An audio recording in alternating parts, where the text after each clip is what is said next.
اعتبر نفسي من اهل المؤتمر يعني واهل البيت اكيد يعني، واقدم الشكر الجزيل للجان منظمه المؤتمر ولكم جميعا بمناسبه اعياد نصر اكتوبر ان شاء الله يوم 6 اكتوبر، وان شاء الله دائما جمهوريه مصر العربيه في تقدم وازدهار وامن وامان. So my task over the next 20-25 minutes is to give you a quick trip in common functional GI disorder.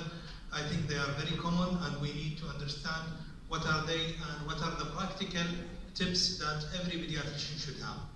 This is the reference paper. We have Dr. Ali Al-Hayni with us. He was one of the co-authors of this Middle East guidelines. It's free, you can download it. It was published 3 years ago. I think it covers a lot of parts of this talk. This is also practical algorithm of functional GI disorder published by Dr. Van der Plas a number of years ago and has a lot of useful information. So why we focus on functional GI problem? Because functional GI issues are very common. It happens to affect 30 to 40% of children. So it's very common. It has a lot of stress issues in the family, feeding problems, and a lot of economic burden on the health care system. And if you want to divide functional GI disorder based on the stages of life, what I will focus on today is disorder that happen during the first year of life, which is mainly infant regurgitation, which is the most common, colic, constipation, functional diarrhea, and other disorder, lactose intolerance. Of course, I will touch based on it quickly. I will start with a case because I want this to be interactive, so all of us will stay on the same page. This is Ahmed, 3 weeks old infant, birth weight of 3.2, and he's currently 3.6. He was started on standard cow's milk infant formula, and he takes 120 ml for 25 minutes, 6 to 7 times daily. Does not always empty the bottle, sometimes he vomits. The mother is consulted because of day and night crying, and she's very desperate. So these are the key questions. We need to take more history definitely of cases like this. We have to understand, is it vomiting, is it regurgitation? And if so, how many times a day? And what is the quantity of the vomiting? It is only milk content, is it bile, is it blood? You have to investigate all this in your history. And you have also to ask about the formula preparation. Is it done in the right way or not? And also you have to ask about the stool characteristic, whether it's constipated, diarrhea, because this will lead you to the diagnosis as well. Sleeping pattern, is it normal, is it irregular? And of course, red flags, you have to rule out all red flags in such a case. So these are common questions about regurgitation. How much spitting up is too much? Do we know? We know, we have research, we have papers, but the number is not necessarily important. Sometimes tell you 3 or 4. So there are many numbers. We have to see if this is significant, and the most important question to ask, is it affecting the growth of the baby or not? And what can be done to reduce the regurgitation? This is a very important question that the parents ask. This is why we have a lot of advice about giving small feeding volume and give anti-regurgitation formula and other non-pharmacological ways to reduce the amount of regurgitation. And my baby seemed to be spitting almost often all of his feet. What to do next? These are valid questions that we face in the clinic. So the good news here that you have to explain to the parents the pathophysiology of infant regurgitation, and that a lot of babies during the first 6 months of life regurgitate. And this condition is purely physiological, and it will get better at the end of the year. Most of these babies will not need medical treatment. You don't need to investigate them further. They need reassurance and some non-pharmacological ways to reduce regurgitation and stress and anxiety in the family. These are very important warning signals or red flags that you have to keep in mind when you take history from patients with regurgitation or vomiting. If you have onset of vomiting after 6 months, bilious vomiting, if you have hematemesis, failure to thrive, hepatosplenomegaly, other reasons of vomiting outside the GI system, you have to keep this in mind. Recurrent UTI, raised intracranial pressure, dysmorphic features, all these are very important red when you take a history from a patient with vomiting. What about the signs of complicated GERD? We all agree as pediatricians that reflux does not only affect the esophagus or the GI tract. You might have extraesophageal symptoms, like respiratory problems, neurological, or others. So you have to keep this in mind, and this will help you to differentiate whether this is a simple physiological gastroesophageal reflux or gastroesophageal reflux disease, and the treatment definitely is totally different. So you're finding from this history that formula was prepared correctly. Ahmed is very irritable during feeds, stops frequently, and arches his back. It's difficult to bear with bowel movement 2 or 3 times daily normal, disturbed sleep, and no warning signals. So based on this short history, what do you think Ahmed is having? Colic, regurgitation, cow's milk protein, intolerance, overfeeding, or others? What do you think? B? So a lot of people going for B? Okay, you are right. So functional regurgitation. So this is very important slide to focus on how to differentiate between reflux and reflux disease. In simple language, reflux is the passage of gastric content in the esophagus. If you have signs or symptoms of complication, whether inside the esophagus or outside the esophagus, this is GERD. And with GERD, you need to investigate them further, and you need to prescribe medical and non-medical treatments. And sometimes you get a gray zone in between, and we encounter this in a clinical practice where some of the cow's milk protein allergy patients present with regurgitation. But not only regurgitation, you have to look for other signs of cow's milk protein allergy, like affecting other systems like skin, respiratory systems, and GI tract as well. The mechanism of reflux in babies, we know because of the angle of his underdevelopment and inadequate gastric accommodation, and of course the supine position. They have short esophagus and they are lying on their back all the time, so definitely their chance of regurgitation is higher. Once they start to sit, the angle of his is totally developed, and the frequency of regurgitation decline almost disappear by the end of the first year of life. So what is your first line of treatment if you diagnose functional regurgitation? You give small feeds more often, you give medical treatment like sodium alginate, PPI, antacid, parental reassurance with change to hydrolyzed formula, or parental assurance with change to thickened formula. First line treatment, what you will do?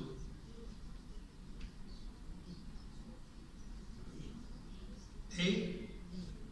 Okay. B? Anyone going for B? Okay, you can do A and you can do D. There's not wrong. You can do both, or you can start with one and see how things are moving if the patient is not breastfeeding. And based on the evidence, which management approach you will start with, A or B?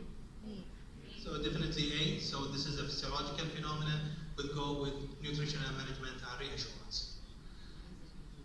So what do the guidelines say? So this is coming from NASPGHAN guidelines regarding infant regurgitation. So you have to review the feeding techniques and volume. You can give thickened formula if the patient is not breastfed. It can decrease the regurgitation in healthy babies, and there is little evidence to support the efficacy of frequently smaller feeding, although in clinical practice we advise that. And regurgitation definitely is not a reason to stop breastfeeding. Breastfeeding is the gold standard and should be the gold standard. If you have thickened formula, there are different types of thickened formula. Either you have a low-cast bean gum, cornstarch, you have soy fiber and cereals. There is small differences between which type of anti-regurgitation you are using. Keep in mind that certain type of AR formula have a lot of calories, like rice, cereal-based, so you can give excessive calories sometimes if you give certain type of anti-regurgitation formula. The key point in treatment here, you try to improve the quality of life for these babies. You try to reduce the number of regurgitation episodes. Medication, are they effective for regurgitation? So definitely no. And it will not be definitely your first line treatment for these children. If they need medication, this is not simple regurgitation, it is GERD or something more severe. The point that I want to raise here that PPI do not reduce reflux symptoms in infants or decrease infant crying and irritability. This is very important statement to keep in mind, because the use of H2 receptor antagonist and proton pump inhibitor is on the rise during infancy. We see this in clinical practice. Where PPI are indicated, we use it for GERD, if you have NSAIDs prophylaxis, if you have bleeding, if you have H. pylori eradication treatment, and specific course of treatment defined. So, very clear statement that PPI are useless for crying and irritable babies based on the systematic review of random controlled trials. Keep in mind that PPIs are not innocent, they have a lot of side effects. You are changing the pH of the stomach, you can increase the risk of community-acquired pneumonia, you can reduce the vitamin D, the vitamin B12, especially if you use it for a long term. So you have to be careful when you decide to use the proton pump inhibitor, what indication and the duration of use. So the pharmacotherapy showed lack of benefits of use of PPI in infants with regurgitation, and does not reduce the infant regurgitation, and there is no indication for drug treatment for simple infant regurgitation. So hopefully this is clear.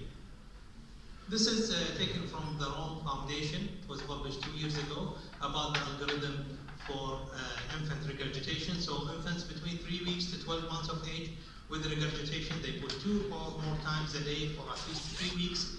The most important that you take a careful history and physical examination. If you have any red flags, this is not simple infant regurgitation, and you have to do a primary investigation to screen for anatomical anomalies by doing upper GI contrast study, and then if there is anything wrong, you refer them to a specialist, a pediatric surgeon or gastroenterologist if you suspect severe gastroesophageal reflux disease. This is switch the gears and talking about Fahad, 2 months old, born by C-section at 37 weeks, birth weight 3.1 kilo, and current weight is 4.85. He's excessively breastfed, rectal temperature exclusively, breastfed. Rectal temperature is normal, looks healthy, no warning signals. Recurrent periods of crying, irritability that cannot be resolved by the mother, last between 90 to 150 minutes every day, more in the evening, and the mother is trying carrying, burping, shaking the baby with no effect. And this is his growth. It's excellent growth. Okay. So talking about infantile colic, these are the questions that we encounter in practice. Why my baby will not stop crying? There must be something seriously wrong with him. And colic can be a very frustrating phenomenon for a lot of families, as you know. And what can they do to stop the crying of the baby? So what you would suggest for infant with colic? I just want to see your opinion. Reassurance, yes, of course. What else? Same support. You give anti-spasmodic? Breastfeeding.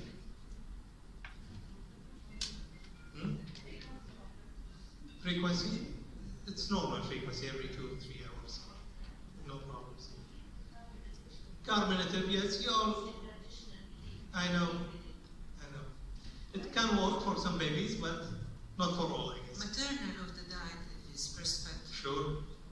So dairy products and the carminative, yes. Okay, so we agree on this. So what's your first line treatment? And there is no right or wrong answer here.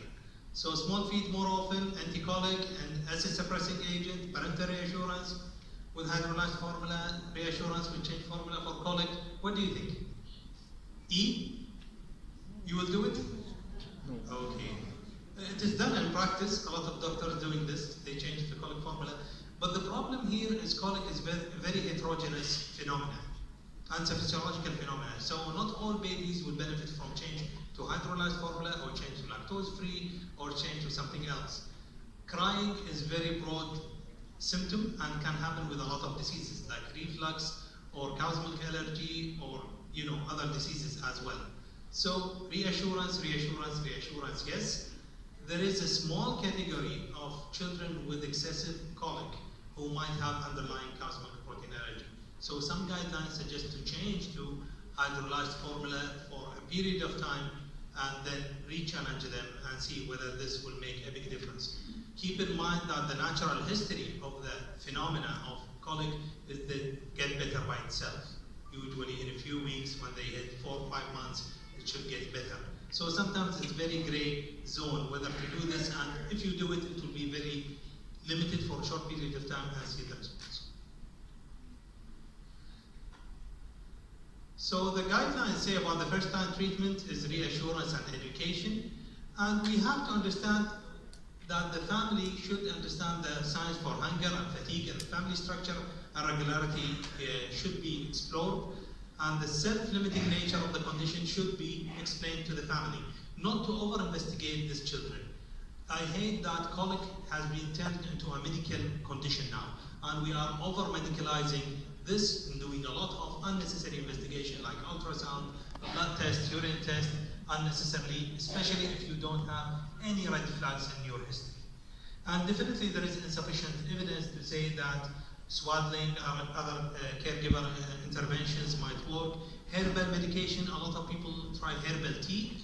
The problem with these interventions that the evidence is very limited, and the amount of herbal tea that we want to give is huge. So it can replace the milk, and you expose these children to a lot of nutritional deficiency. They need to drink 400, 500 ml of tea every day to produce some relief. So you cannot prescribe this instead of milk, which they need during that time. So the cow's milk allergy, if it is a mimicker here, you think about infantile colic with the first clinical manifestation of atopic disease. I will not depend on colic or crying or irritability as the only sign of cow's milk protein allergy. You have to look for the whole picture. So looking for the skin, looking for other systems, looking for family history of allergy. All these are very important indicators for me to change the formula into more hydrolyzed formula. So the guidelines about breastfed babies, there is a trial product chosen by the mother for 2 to 4 weeks of dairy products. There is insufficient data to recommend lactobacillus reuteri for all babies. There is a good evidence for exclusively breastfed babies that if you give lactobacillus reuteri with this specific strain, it will reduce the crying time for at least 1 hour, and this is well described. We are still looking for more evidence for non-breastfed babies to use probiotics as well, and even if you give it to all children with colic, not all children will get benefit from giving probiotics. For formula-fed babies, partially or extensively hydrolyzed, for some patients, prebiotics or ferments can help. Lactose reduced or lactose free also can help some patients with colic. So this is the guidelines published by Canadian Pediatric Society about use of probiotics, and these are the studies done by Savino in 2007 and 2014. This is a randomized controlled trial for breastfed babies, one with placebo and one with lactobacillus reuteri, and you can see the intervention went for 3 weeks, and there is significant reduction in the crying time for those who received the lactobacillus reuteri. Regarding the pharmacological intervention, so if you want to take one by one, like anticholinergic drug like dicyclomine, effective but significant adverse effects, especially with tachycardia, syncope, a lot of arrhythmia, so you have to be aware of these side effects. Gripe water, there are no randomized controlled trials. Simethicone, we use it a lot in practice, but also the evidence is not strong. And PPI definitely are not effective. So bottom line that all medications are not very effective in the treatment of colic. So the pharmacological therapy is not effective, and some can do some serious side effects like dicyclomine. The Rome Foundation did not mention pharmacological therapy for treatment of infantile colic. This is algorithm coming from Rome Foundation as well. So infants less than 5 months with recurrent or prolonged episodes of crying, fussing or irritability, and again, red flags are very important to exclude in order to diagnose this child with a colic. If he's having colic, you reassure the family and act accordingly. If they have red flags, definitely you have to screen for anatomical, metabolic, infection, or other etiologies and find the diagnosis. Ali, 3 months old, male infant, born at term with birth weight 3.3, presented with infrequent hard stools. Once every 5 days since the age of 1 month, passed meconium in the first 24 hours of life. He's bottle fed since birth. No other symptoms, normal growth, normal physical examination. Very common problem we see in practice. What change in the diet can help to relieve the constipation? Is the fiber or fluid intake important? Yeah? He's 3 months still, so he's not taking any, but for older children, yes. Chronic constipation is a very common problem. We as gastroenterologists, I think we see at 25%, I think is underestimated. We see more than 25% in our practice with constipation. As Professor Mustafa Hudhud mentioned, that constipation is very common and alternating bowel habits as the underlying problem is constipation. This is very true statement. And I can tell you with reassurance that #1 cause of abdominal pain, chronic abdominal pain, presented to the emergency room is constipation. This is our emergency doctor is saying this as well. A lot of children have, bad lifestyle, bad choices, lack of activity, especially for older children. So constipation is very common issue. So the constipation, we have to understand it's a symptom, it's not a disease. With decreased bowel habits, hard lumpy stools, with increased straining, painful mouth bowel movements, discomfort with bloating, and infrequency of bowel movements with full rectum. Definitely this is a chance for me to advise all pediatricians in the room to examine the perianal area and examine the rectum, please. If you have a child with constipation, at least once during your initial visit, because it can give you a lot of information. Whether a child has skin tags, fissures, if he has a full rectum, if he has a Hirschsprung disease that was not detected for a long time, take a look at his bottom at least once and document in your chart before sending the child later on to gastroenterologist if they need to. Very important moment for me to differentiate dyschezia from constipation. Dyschezia, they have at least 10 minutes of straining and crying before successful passage of soft stools. It is not hard. These children, they don't have constipation. Don't treat them with laxative. This is a physiological phenomenon. They don't have coordination between increased intra-abdominal pressure and relaxation of pelvic floor muscles. They don't understand this. It's still a physiological immaturity of their system. It's like colic, and it will go away by itself. This is very common during the first year of life, and usually it will pass without any intervention, just reassurance. The red flags for constipation, like we mentioned, failure to thrive, tight, empty rectums with the presence of palpable mass, abnormal neurological exam, with failed management with appropriate standard treatment. So the question, I want to make sure that everybody is still awake with me. Which of the following is not an organic cause of constipation? Hyperkalemia, hypothyroidism, hypokalemia, lead poisoning.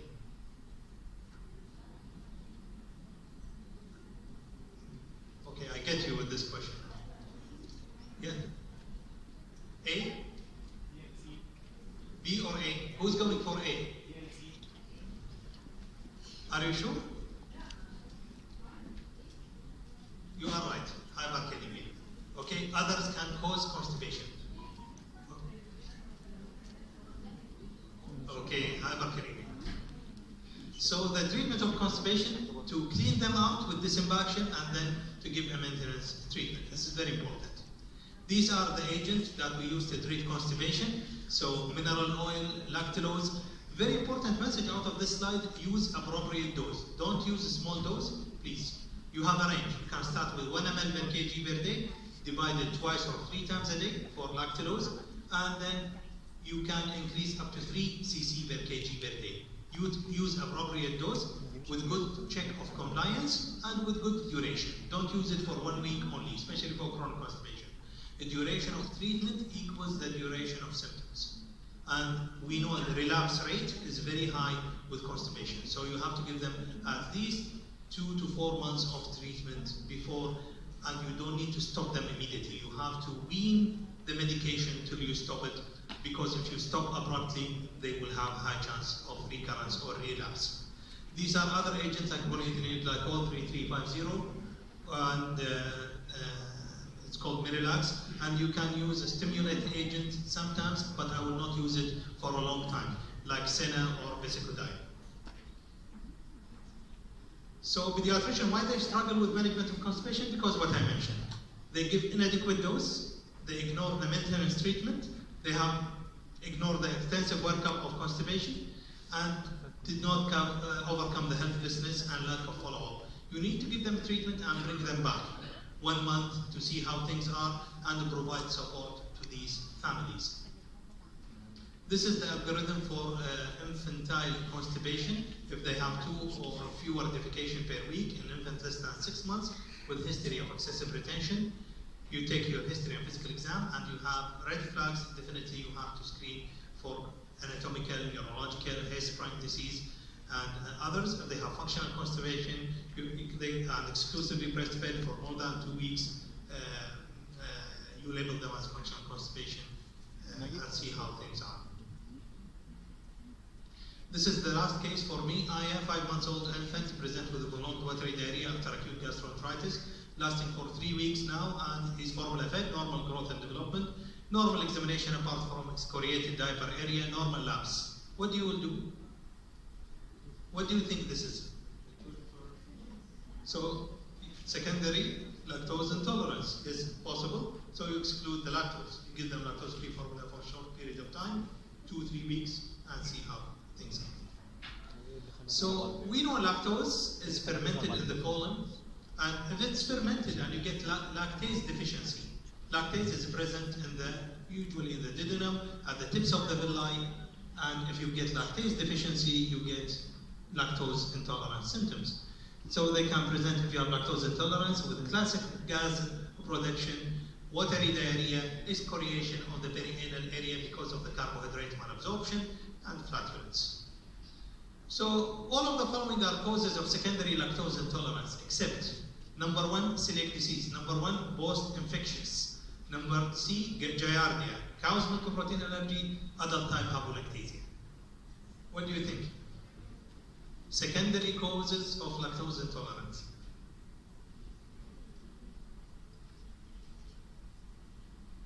Any try? E? D? You are sure? Dr. Hudud just mentioned cow's milk induced enteropathy. It can cause lactose intolerance. So the correct answer is E. E, adult type hypolactasia. All of us in this room, at least 60 to 70% of us are lactose intolerant. This is normal phenomenon. As we age, or even children, starting at the age of 5, your lactase activity drop. And there is a genetic background behind it. So Asians have almost 100% lactose intolerance. And we in this part of the world, 60 to 70%. The Northern Europe or the US people, they have less, 10 to 15%. This is a normal, natural decline in your lactase activity and happens with genetic background, and this is a primary source.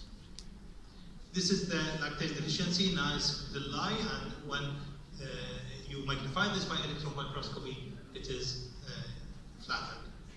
And this is skin excoriation because of the carbohydrate malabsorption and the acidic pH. This will cause the redness and excoriation of the bottom area. This is the diagnosis of lactose intolerance. Usually it's a clinical diagnosis, but in research labs, you can do a hydrogen breath test. I don't think we'll use it for all children. You can do a pH, and you can do reducing substance as well in the stool. And for teaching purposes, and standard biopsy and measuring of lactase activity can be done. This is a very important slide for you as a pediatrician to differentiate between lactose malabsorption, cow's milk protein allergy. Can they happen together? Yes, but very rarely. Most important point to keep in mind, lactose intolerance is a purely GI problem. It's a carbohydrate malabsorption because of lactase deficiency. Cow's milk protein allergy is a multi-system affection disorder. Can affect your skin, GI tract, or respiratory system. So it's very important to keep this in mind and don't mix two conditions together. This is a protein intolerance problem and this is a carbohydrate issue. So to conclude that functional GI disorders are common during first year of life, accurate and complete history and physical examination is the only way to diagnose them and to give appropriate treatment. Reassurance of the parent education is the cornerstone of management. These are my references, and thank you very much for your attention.